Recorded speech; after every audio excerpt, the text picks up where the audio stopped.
Ah, boy.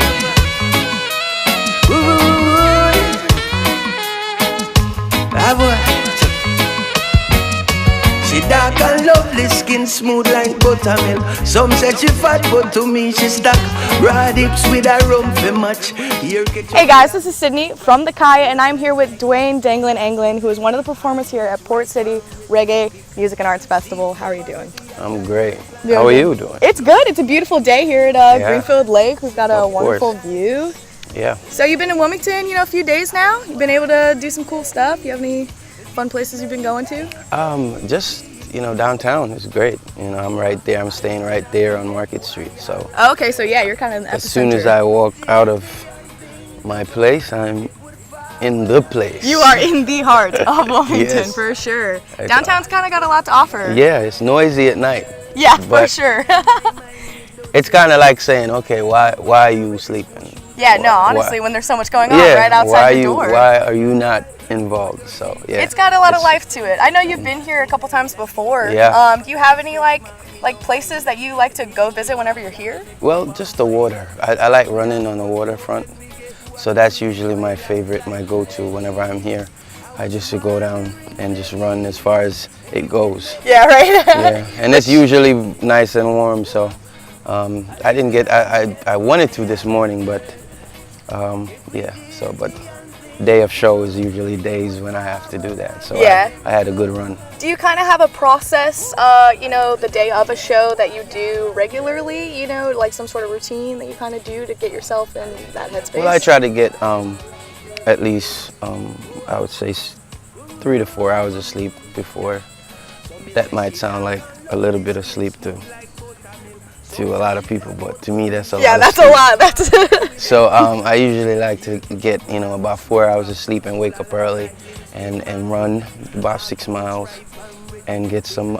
Usually day of show I don't eat any food. I do a lot of juices and fruits and vegetables. I don't do any carbs or anything like that, and maybe just fish protein. No carbs, and just to keep my system ready. Yeah, clear. Because you don't want to get dragged down by heavy foods and stuff. So, in that mindset, and I kind of try to stay off my phone, and not too many distractions and everything like that. But keep make it a spiritual experience, and just try to respect the fact that you have an opportunity to perform in front of whatever the capacity of crowd is, you have to appreciate it. Yeah, absolutely. I think it's really cool to have artists that, acknowledge the fact that, we're all here to kind of spread, music and spread love. And so, people who come out to your shows, and then if you put that same energy into, your performance, and that way, everyone feels, they feel it, Right. When an artist comes on stage and you're like, man, they've had a long day. They've been put through it. Right. So it's really, I know everyone kind of just gets the energy. So that's really cool.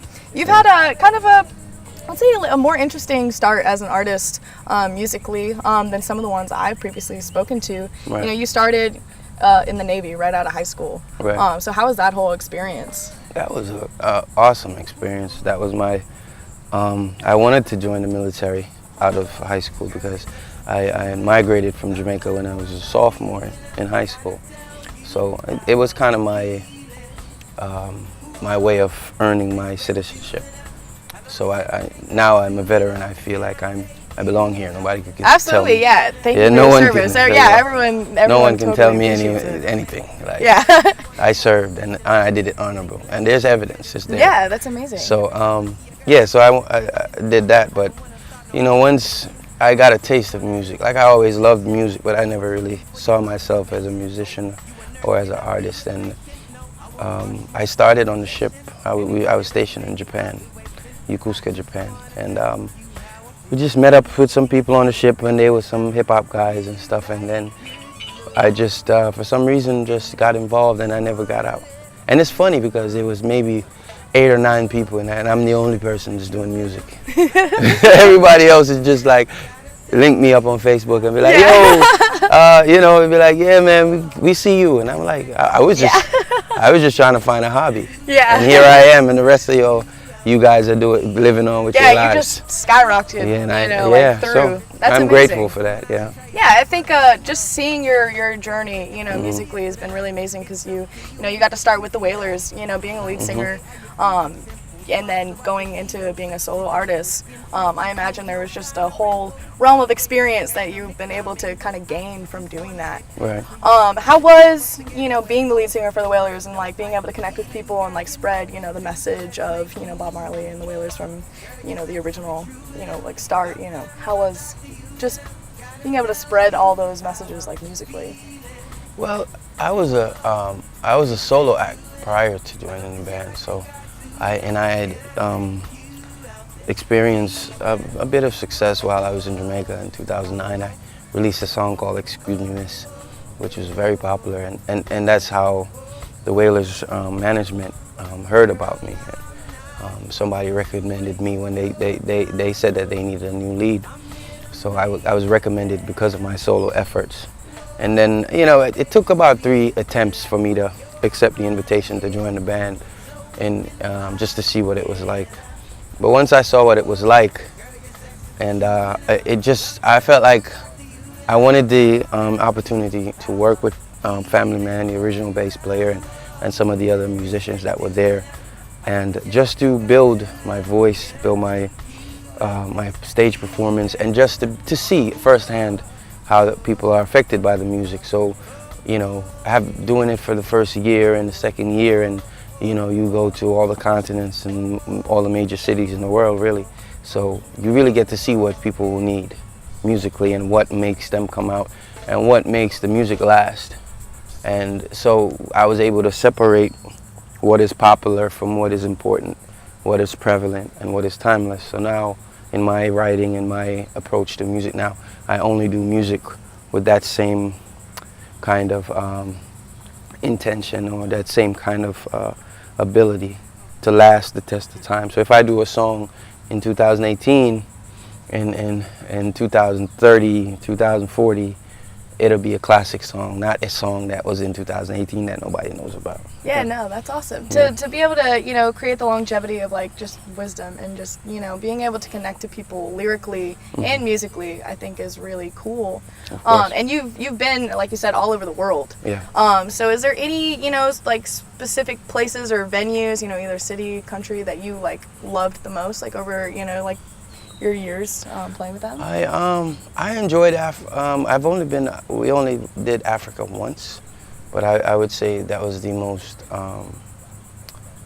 I guess, surreal experience because of being an African American or whatever, being displaced, and just having the opportunity to go to Africa to see how beautiful it is, and just to see interact with the people. And just the performance itself, how they appreciated it and how it was received. Also, India, Northeast India, a place called Shillong. It was their first major music festival, and 10,000 people showed up, and it was one of the most memorable performances that I can remember. As far as it was just because you could tell. Sometimes, because I perform in front of 80,000, but you could tell that these people came to the festival at minimum sacrifice. They bought tickets, they traveled or whatever, and they came, and they're okay. But in Shillong, it felt like people bought tickets not knowing how they were going to eat the next day. So when you see that and when you feel that, that's a whole different experience. Absolutely, no. That I think that like adds another layer of just. And it rained so hard, and nobody left. That's and how there you know, yeah. Out of the 10,000, maybe 5 umbrellas. No, there were no raincoats. There were no umbrellas. People were just getting wet. And right before we went on, it stopped raining, and we performed for an hour and about 15 minutes because there was another band. Performed for an hour and 15 minutes, and the rain started about 20 minutes after we got off stage. They did the sky gave us for you.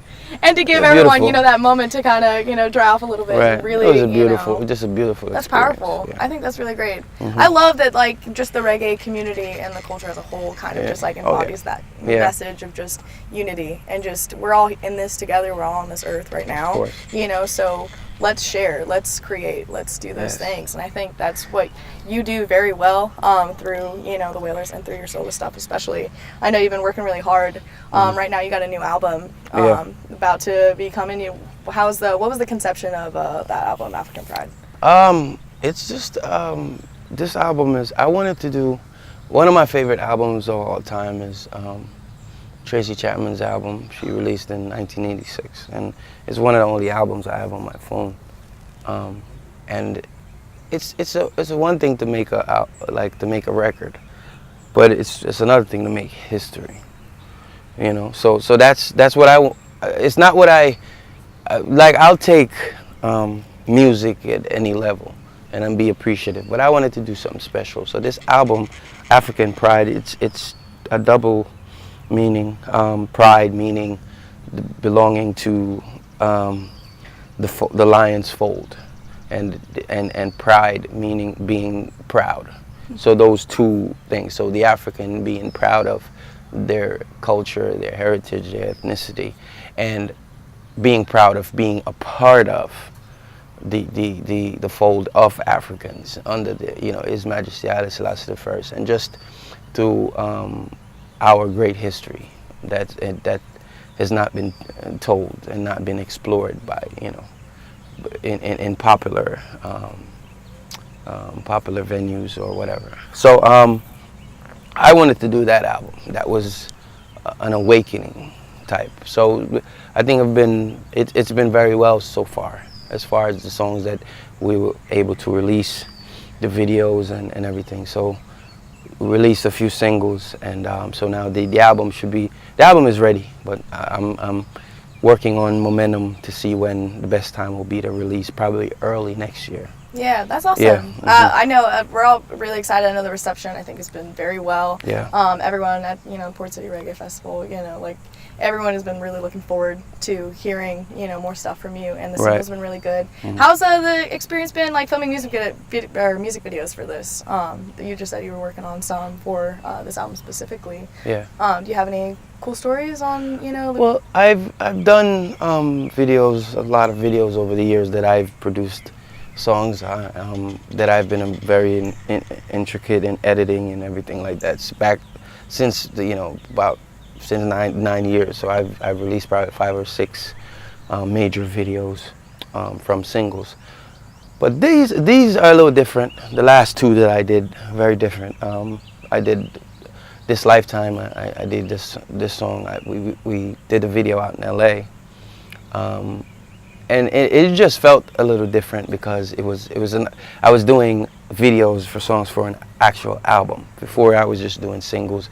The mission and the purpose and the movement wasn't really attached to what I was doing before, but now there's a movement and a mission now, so it's like I can draw notes from somewhere to say, okay, well, based on what I want to happen, this ties into this, rather than just doing a video. Yeah, absolutely. Create like a whole narrative. So it's a narrative, it's a story. It's a journey, yeah. Exactly. So that's how different these were. But everything falls together so well. But the last video we did in Jamaica about a month and a half ago, for a song called Paper Soldiers, and it's a very revolutionary song.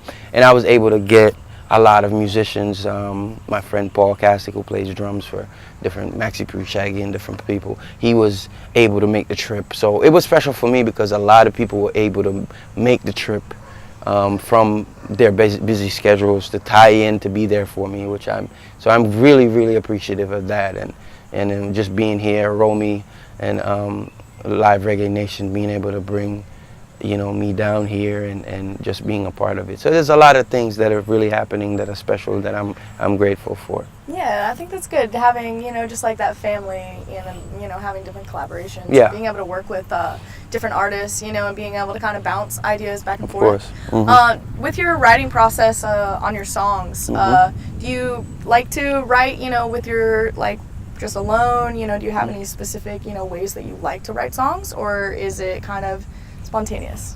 It's very spontaneous. It comes from everywhere. Yeah, there's inspiration all around. Yeah. So. But the most important thing that I have learned as a songwriter over the years is patience. And because it's not like there's a song and if you walk 10 paces over there, you can just take it up. Yeah. So you have to this wait. Is what I was waiting for. So even though I may be inspired by a melody or to whatever, a lot of times I'll get an inspiration for a song and I'll start it and I'll write the chorus and then I'll go on my guitar and I'll work out the melodies, and I don't actually finish writing that song until a year later. Yeah, you kind of like space it and maybe there are things songs together. Yeah, so there are songs that I'll start writing at 12 o'clock and get done writing at 1 o'clock. And then there are songs that I'll start in 2018 and get done writing in 2021. So it's just a matter of learning patience, learning when this song is at this time, and knowing when you've had all the ingredients to make the best meal. Yeah, so I now, think so too. It's almost like a puzzle, if you're putting it together and Yeah. you think you've got the right piece, you're like, oh no, it's actually not, and then if you wait a little bit, take a second, come back and look at it. It's kind of like preparing a meal at home, and at some point in the meal you discover you don't have any salt. What do? Do you find a salt substitute, or do you just prepare the meal and serve it without salt? So for me, I'd rather just stop making the meal and go get some salt. So that's just how I am when it comes to music. If I don't have the lines in the songs that I feel will connect, because song, when you write a song, I like to write a song and have someone say, I never thought of that, or I was just thinking the same thing. Those are two very special things to hear. Yeah. Oh man, I was just thinking the same thing, or I never looked at it that way. Yeah, it gives someone a new perspective. And So those two effects is what you really want. I think that's, what's great about music too, just because you give people the opportunity to use it the way they need for their life. Right. They can reflect, or they can, Play try it over to and over interpret again. it, in different ways. And, the possibilities are endless, but that leaves it to you too to be able to, offer those people that, and they kind of give that back to you with their love and their support. And, giving you those different, perspectives on your own lyrics that you've written, So what kind of, I know overwhelmingly unity, peace and love, that is, really what you try to drive home, the whole reggae community drives home. What specifically do you want fans to get from your music specifically, in the words that, you write? Clarity. Because the thing about it is, we'll talk about unity and peace and love, and none of those things will exist without clarity. See, the thing about it is, clarity and reality are the two things that tie in together. So without having clarity and being real, what you do is you can cover up things with general statements like, oh, we just need to love one another, and, oh, really? We've been needing to love one another for generations, but what does that mean? What does that mean? Yeah. So now I need clarity on what you mean by unity. I need clarity on what you mean by love one another, because if you ask me what love is two things. It's physical and it's emotional. I'm not interested in your emotional love, because that does nothing for me. So when Bob Marley said one love, he didn't mean the kind of love that you see in the Meg Ryan and Tom Hanks movie. What he means is that if you see, say for instance, you see injustice. You see a child that's about to walk into a river, right? And you go save that child. It's a lot different from you seeing your child going into that river and you go change that child. Yeah. Everyone instinctively makes a sacrifice to save their own child, but not everyone's going to make the sacrifice to save another person's child. So what is love to me? Love is the physical act of sacrificing and compromising yourself to make sure that somebody else, right, is not being discriminated against. They're not facing segregation. They're not facing inequality. So not because you're not being affected by it doesn't mean that it's not a problem. Right. So what is an act of love? Being sorry for somebody, that doesn't do anything. It's just that's the emotional side. You know, you I'd can be like, feel oh, no, so that's emotional. So that's why clarity is more important to me than all the other things. Because you could just generalize and say, well, peace, what does that mean to you? I don't understand. Why would I be interested in peace, right, if I'm enslaved? Why would I, because I can be enslaved or I could be marginalized, but everything is peaceful. As long as I stay peaceful and stay marginalized, if everyone stays, everything is okay. So when you say to me, well, despite the fact that you're being marginalized, let's just, keep it quiet and be peaceful, because that's the most important thing. Really? So what about me, my injustice? If I gotta go to war with my opposer, my oppressor, then so be it. So forget your peace, bro. I want freedom. I want equality. Yeah, it's about the overall. It's about. So if I gotta break that peace to get it, guess what? That's what I'm gonna do. Clarity. I think that is clarity, and then the activeness, of being, very prominently aware, and being able to act upon it, there's and not just and saying it. Yeah, and I think that is a very, very imperative step, through, where music stops, where you get that, emotion, and then now you can use that platform to act on it and to really actively bring peace, through means, that you need. I think that's great. I think it's good. So any new artists, I know you kind of got your start in a quick way, I know there's a million, young artists who are just starting out. Do you have any advice for them? Prepare. The thing about it is, the longer you wait, the more time you have to prepare. So your excuse, if you say, well, I've been trying for 10 years, that means you must be 10 years more prepared than someone who's just starting, which means you should be ready to do everything. So you should be ready and capable of doing something. You've been waiting for 10 years. What have you been doing while you've been waiting? Did you learn an instrument? Did you learn vocal training? Did you take a writing course? Did you learn anything about the studio so you can record yourself? Did you do any kind of interrelations work, any social media, anything you could do to improve yourself? Because you have to do everything for you first before you really get help. That's how it works. You have to make the ultimate sacrifice to say, okay, I'm going to do everything I can on my own. And then whomever you say you believe in, any kind of divine being that you believe in, that person or that being steps in once you've done everything you could do by yourself. And you can do no more is when you will get help. Yeah, I think that goes off what you were saying before, just about patience and being able to really involve yourself and put everything into it all, but being able to know when that right time is. Right. And I think that's great. I really love just your music and just your overall message, and I think it's really powerful for people, even people that aren't reggae fans or aren't really reggae listeners. I've been listening to your music all this past 2 weeks, and people get in my car and be like, "Who's that?" Like, boy, do I have a story for you. So how can everyone stay up to date with everything you're doing? That way, all the fans can, like you're saying, social media is so prevalent now. How can people stay up to date? It's Danglin Music, everything. My Facebook is Danglin Music.